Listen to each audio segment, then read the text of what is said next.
नमस्कार, आप देख रहे हैं वैश्व व्यापार न्यूज चैनल। मेरी यानी विनीता के साथ आइए नजर डालते हैं आज की हमारी स्पेशल रिपोर्ट पर। बाद अब नया दांव चला है। रेखा गुप्ता को दिल्ली की मुख्यमंत्री बनाकर आम आदमी पार्टी और उसके नेता अरविंद केजरीवाल का बोरिया बिस्तर समेटने की तैयारी भी कर ली है।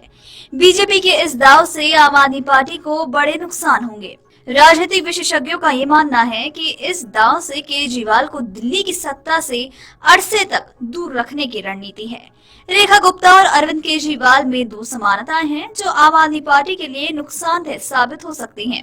दरअसल अरविंद केजरीवाल की तरह रेखा गुप्ता भी वैश्य समुदाय से हैं।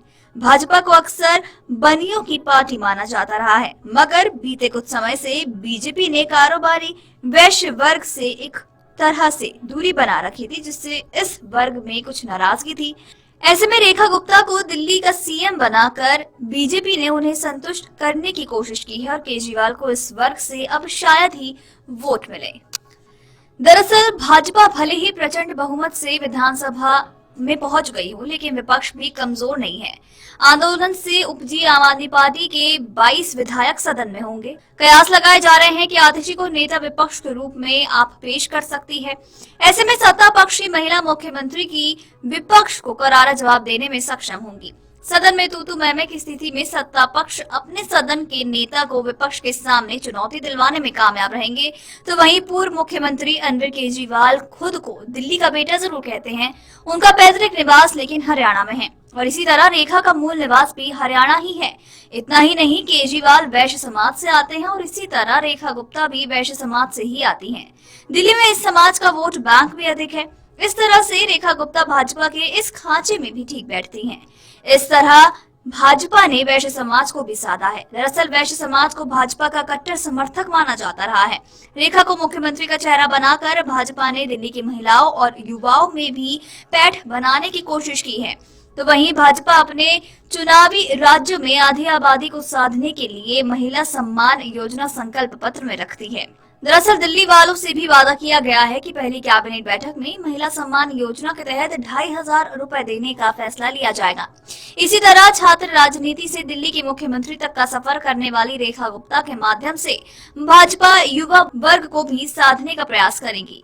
बता दें कि दिल्ली की भावी मुख्यमंत्री रेखा गुप्ता को सर्वसम्मति से भारतीय जनता पार्टी विधायक दल का नेता चुन लिया गया। पंडित पंत मार्ग स्थित प्रदेश भाजपा कार्यालय में आयोजित विधायक दल की बैठक में शालीमार बाग से विधायक रेखा गुप्ता के नाम पर प्रस्ताव रखा गया और सर्वसम्मति से प्रस्ताव पास भी किया गया। दिल्ली भाजपा विधायक दल का नेता चुने जाने के बाद 20 फरवरी को दिल्ली के मुख्यमंत्री पद की शपथ लेने वाली हैं। इसके साथ ही इनके कैबिनेट सहयोगी को भी मंत्री पद की शपथ दिलवाई जाएगी। बता दें कि पूर्व केंद्रीय मंत्री रविशंकर प्रसाद और राष्ट्रीय मंत्री ओपी धनखड़ ने मुख्यमंत्री के नाम की घोषणा की। इससे पहले भाजपा हाईकमान ने ओपी धनखड़ और रविशंकर प्रसाद को पर्यवेक्षक बनाया। तो वहीं बुधवार को इनकी मौजूदगी में विधायकों की राय जानी गई और इसमें रेखा गुप्ता के नाम पर मोहर लगाई गई। तो वहीं बुधवार रात भाजपा विधायक दल के नेता रेखा गुप्ता दिल्ली के उपराज्यपाल वीके सक्सेना से मुलाकात करके दिल्ली में सरकार बनाने के लिए दावा पेश करने दिखी। उपराज्यपाल को उन विधायकों की सूची भी सौंपी गई जिन्हें पहले शपथ ग्रहण समारोह के दौरान कैबिनेट मंत्री की शपथ दिलाई जाएगी। तो वहीं उपराज्यपाल 20 फरवरी को शपथ ग्रहण के लिए मुख्यमंत्री और उनके मंत्रियों को निमंत्रण देंगे।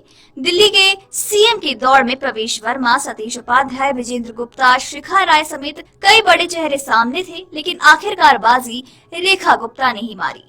वीडियो डेस्क अमरुजाला.com। आपको ये रिपोर्ट पसंद आई होगी। इस तरह की खबरों से जुड़े रहने के लिए हमारे YouTube चैनल को सब्सक्राइब कर वीडियो को लाइक जरूर करें।